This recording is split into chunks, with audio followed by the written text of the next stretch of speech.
Rebonsoir, chers frères et sœurs. Je suis à la cuisine et j'observe sur le mur d'en face des portraits que je n'arrive pas à prendre. Mais je dis, c'est la main du Seigneur qui se manifeste.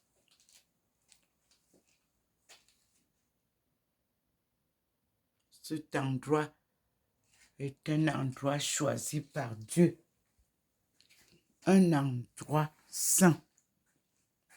Voilà mon portrait déjà posté avec la lumière divine sur le mur, comme chaque soir.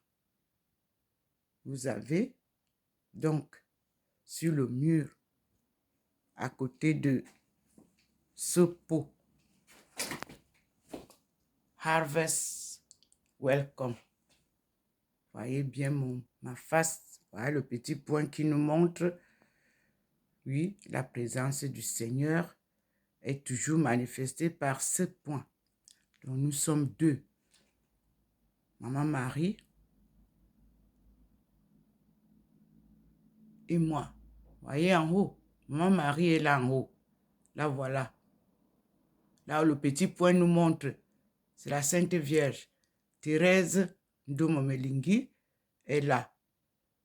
Et Thérèse d'Avila est là. Nous sommes donc à trois manifestés ici. Voici la Sainte Vierge en haut. Me voici au milieu. Et Thérèse d'Avila ici. C'est le petit point qui nous fait le décor. Voici le mur, là où je suis assise. Et nous repartons vers là où je descends souvent. J'y suis déjà. Mon portrait y est. Comme souvent.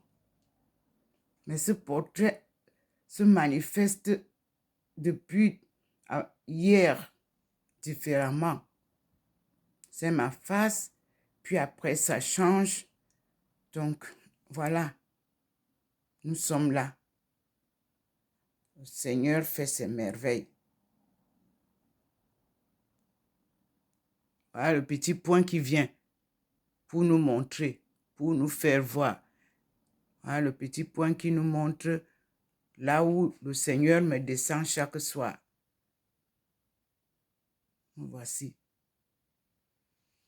En cet endroit, ma face, mon portrait change au rythme du Seigneur. C'est lui, je ne sais pas comment expliquer.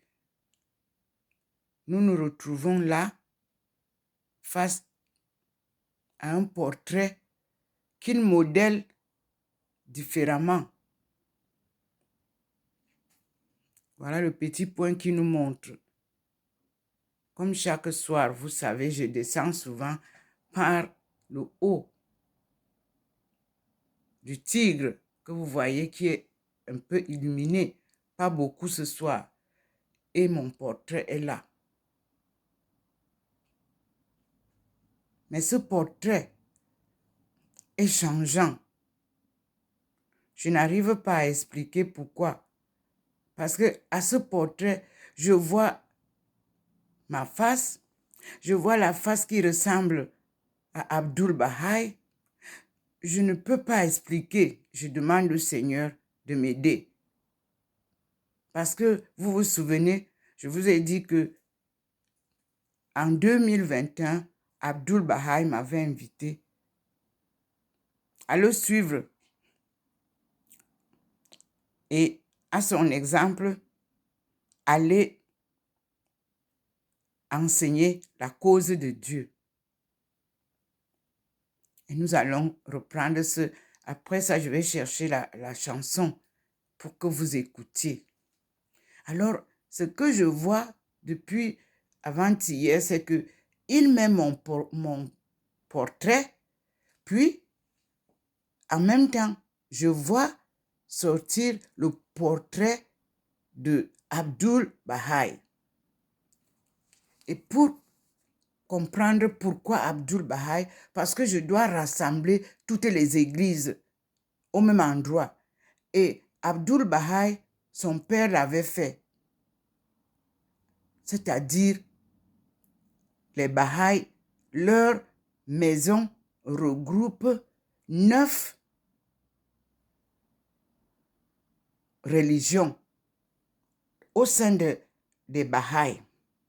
Donc, et Baha'i, quand il m'a invité en rêve, il m'a amené dans un grand paradis fleuri où il y avait la maison du Carmel. Très beau château. Alors, là, je crois que le Seigneur me rappelle de ne pas oublier que nous partons vers cette maison qui rassemble toutes les religions du monde. Nous avons initié en 1995 l'interreligiosité, rassembler tous les groupes religieux. Alors je vais retrouver ce que j'ai eu en ce sens-là, pour mieux parler de qu'est-ce qui avait été décidé en 1995 lors de la rencontre de la conférence des femmes. L'ONU doit avoir ça, ce que eux, les Baha'i, avaient proposé. Nous reviendrons tout à l'heure dessus. Je crois que c'est un rappel que le Seigneur me fait. Oui, tu portes bien la tenue du Carmel, mais n'oublie pas, pour rassembler ce monde, c'est dans la maison des Baha'i. J'ai compris, Seigneur, parce que depuis avant-hier, je dis, je ne comprends pas, mais je comprends maintenant. Tu me rappelles où on va. On va en Perse. C'est là-bas qu'on nous avait pris de Babylone, on nous a amenés là-bas. Et c'est de là-bas que Abdul Baha'i est venu. Et là-bas, nous avons les Noirs. L'histoire de là-bas nous est encore cachée. Nous allons retrouver. J'espère que j'ai bien compris, Seigneur. Parce que vous voyez vous-même Abdul Baha'i, sa photo avec la longue barbe et tout. C'est ce qui me montre là. Jésus n'est pas comme ça. Marie n'est pas comme ça. Moi-même, je ne suis pas comme ça. Donc, il me rappelle de ne pas oublier. Ma route conduit vers la grande maison des Baha'i. Eux-mêmes, ils sont dans le désordre là maintenant. C'est pour ça que je suis désolée. L'œuvre de Baha'i, c'est l'œuvre de Dieu. Ce n'est pas l'œuvre d'un individu. Donc, et moi, quand j'arrive dans un milieu où je vois les autres, chacun veut se faire, je suis un peu embêtée. Le message est très clair. La maison d'Abdul Baha'i, c'était, comme il m'a amené, il m'a enseigné 2 chansons. Carmel, il m'a amené dans le Carmel. Et il m'a donné la chanson de le suivre. Follow me. Be as I am. Je vais vous montrer bientôt. J'ai la date à laquelle j'ai rêvé. Et ce jour-là, au matin, la délégation de Baha'i est venue me rendre visite à Saint-Louis. C'est après leur voyage que je leur ai expliqué que j'ai eu ce rêve. Merci Seigneur. Merci mon Dieu. Vous-même, vous voyez. Voilà la face. Il me descend et depuis avant-hier, la face est changeante.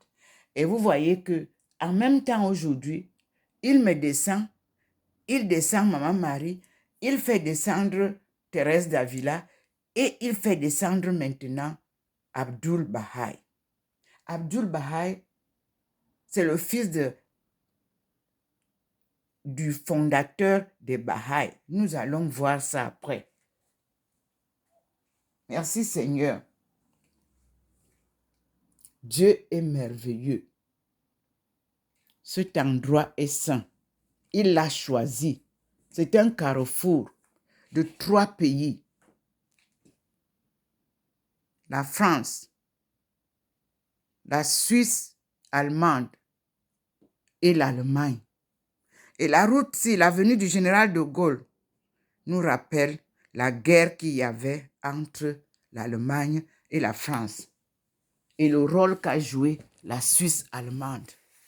Parce que c'est dans l'université de la Suisse où j'ai retrouvé beaucoup de la documentation concernant notre histoire de Bimbia, notre histoire de Boya. Et je suis partie voir celui qui s'occupe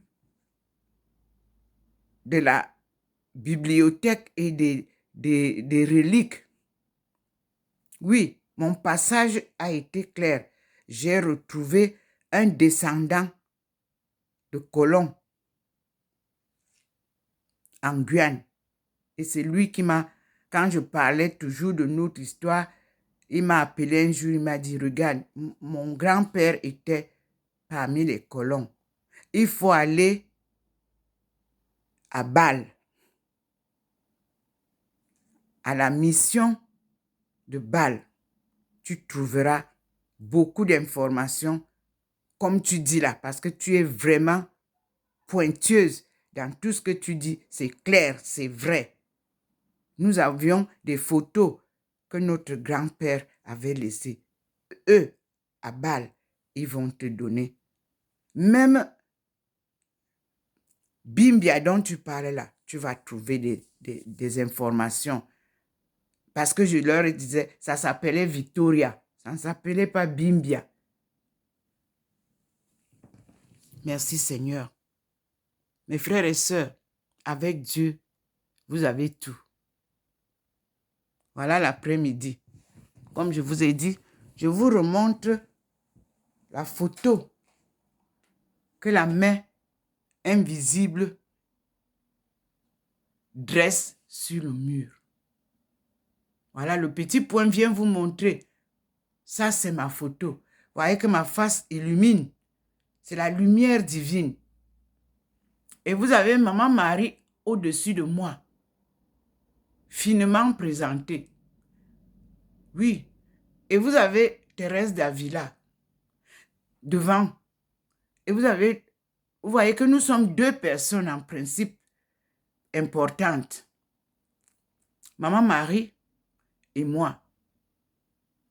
Je ne prends que quelques leçons de ce que Thérèse d'Avila a vécu. Vous voyez bien comment le Seigneur balise l'endroit. Là, vous ne voyez plus que là où je suis assis, c'est clair. Non, c'est le mur à travers lequel Maman Marie descend. Elle vient de l'extérieur, de la lumière divine. Elle descend là. Elle longe le mur et elle passe. Elle va dans la chambre. Et parfois, elle vient par la fenêtre, c'est-à-dire par l'Allemagne. Et nous nous retrouvons là et on longe le mur ensemble à 3. Maman Marie, Thérèse d'Avila et moi. Mais je suis au milieu des 2. Et le Seigneur dessine bien mon portrait. Et il essaie d'adoucir la lumière de Thérèse d'Avila pour que vous compreniez que c'est moi que Maman Marie accompagne. Et nous arrivons au niveau de son fils. Il a grandi mon portrait. Il me pose au-dessus de la photo de son fils qu'il m'avait offerte. Et nous traversons le mur ensemble. Et au niveau de la porte d'entrée de ma maison, il a grandi le portrait. Il vous montre et nous voyons ensemble. Ou alors, quand il passe par la fenêtre de la cuisine, il me pose au niveau de Jésus qui nous dit, crois au Seigneur et tu seras sauvé.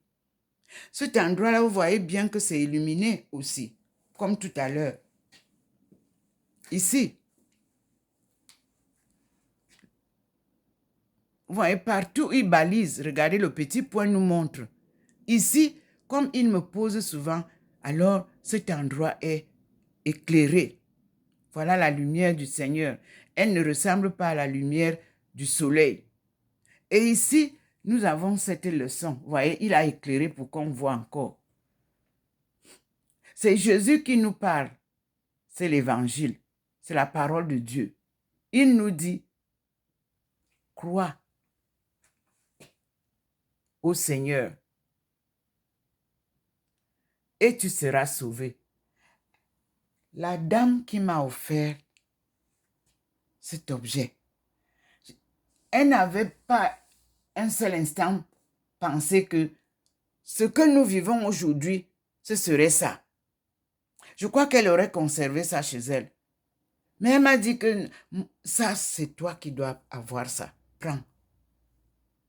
Parce que ce que tu nous donnes comme conseil, parce qu'on était dans un petit groupe de prière, ici à Saint-Louis.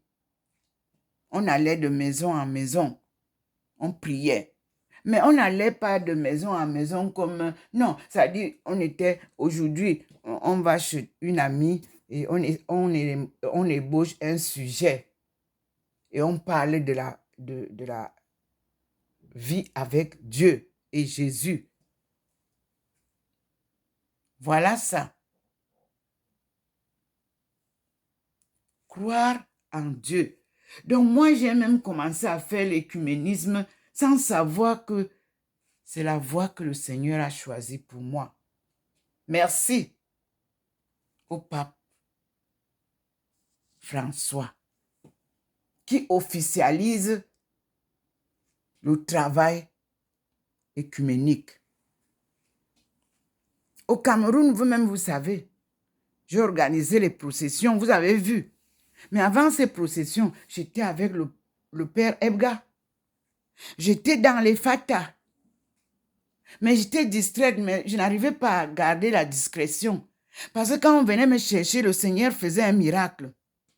Et ce miracle-là attirait l'attention des gens. Un jour, nous sommes partis dans une maison où il y avait un problème. Moi, je ne savais pas. Ma belle-sœur m'a invitée. Nous sommes partis. Elle me dit, maman, viens. On va à la prière à tel endroit. Je dis, je ne connais même pas les quartiers là. Elle m'a amené. Arrivé là-bas, on trouve qu'il y a un problème dans la maison. Je ne connais pas le problème. Mais dès qu'on commence la prière, un enfant part sauter là-bas, poum, il vient tomber à mes pieds. Il dit que la croix le brûle. La croix me brûle, la croix me brûle. Moi, j'avais une croix en main que le Père John m'avait donnée. Moi, je prie avec la croix, je prie avec le chapelet. Tout ce que si je trouve la croix, je prends. Si je trouve le chapelet, je prends et je prie. J'ai demandé à ma belle-sœur, ça c'est quoi encore? Mais on n'a rien dit.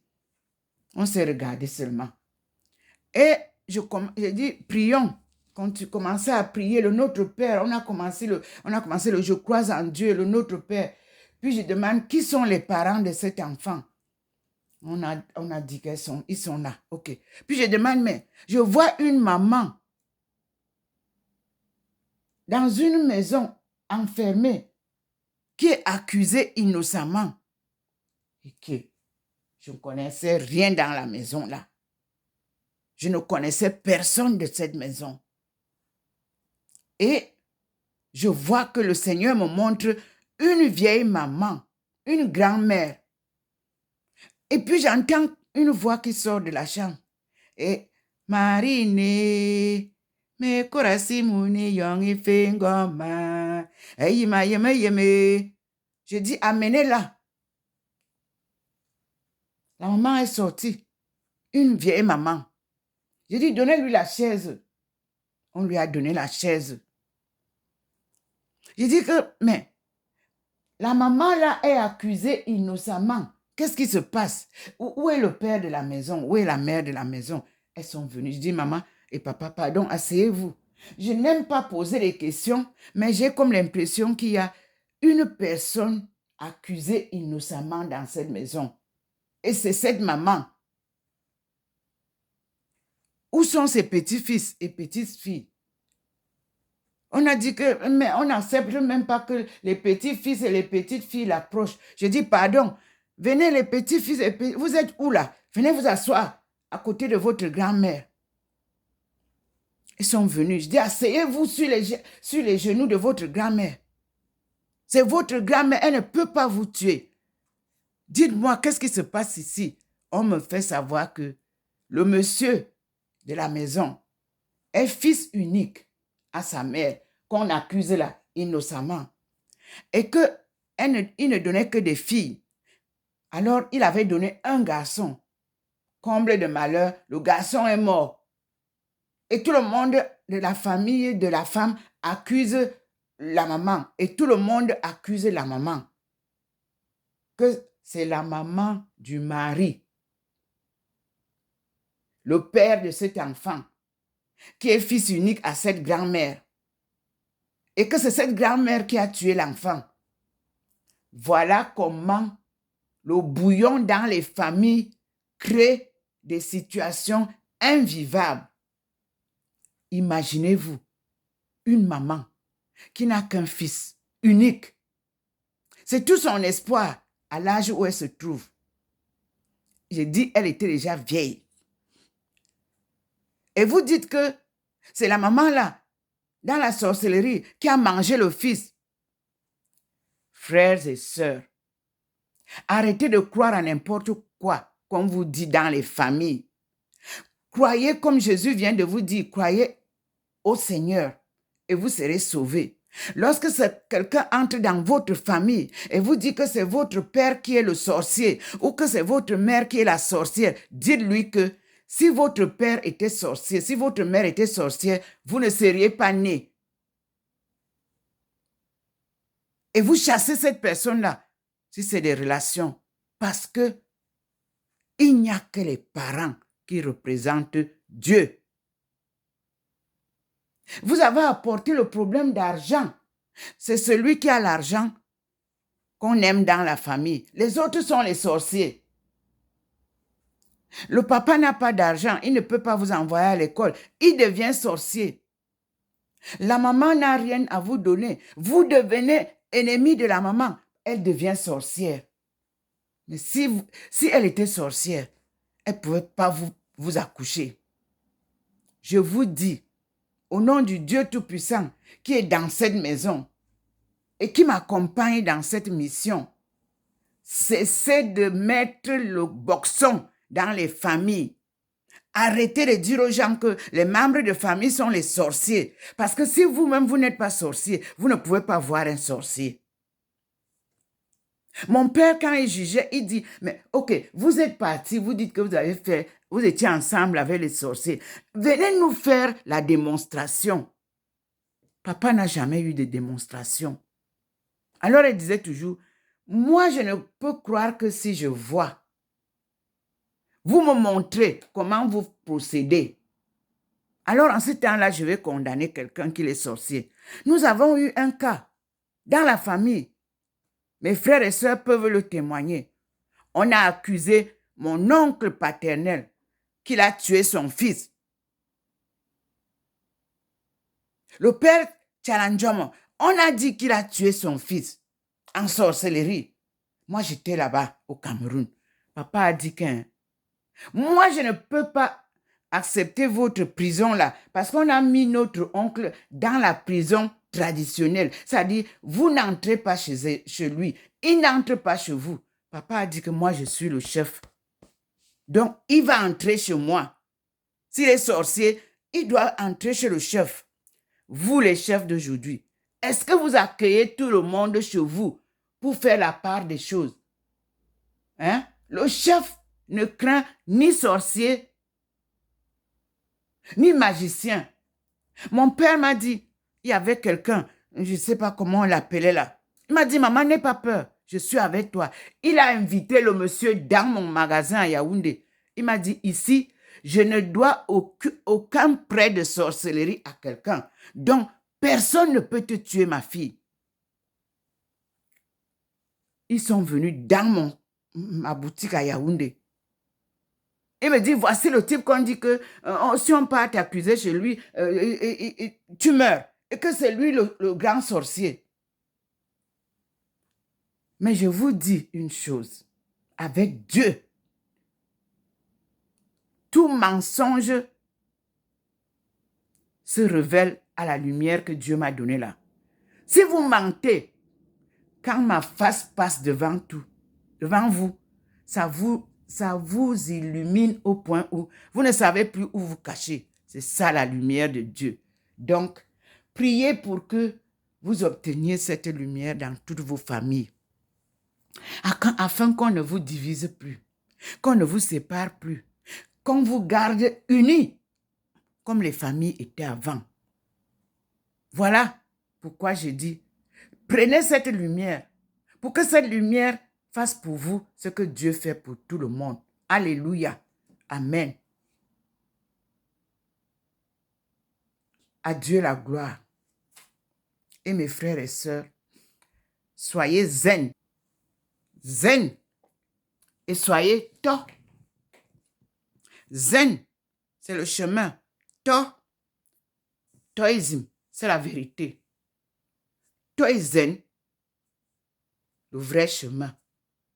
Zenito, le chemin de la vérité. Alléluia. Amen. À bientôt, mes frères et sœurs. Je suis Ndomo Medingui Thérèse, servante du Seigneur et son peuple, appelée pour cette mission sacrée,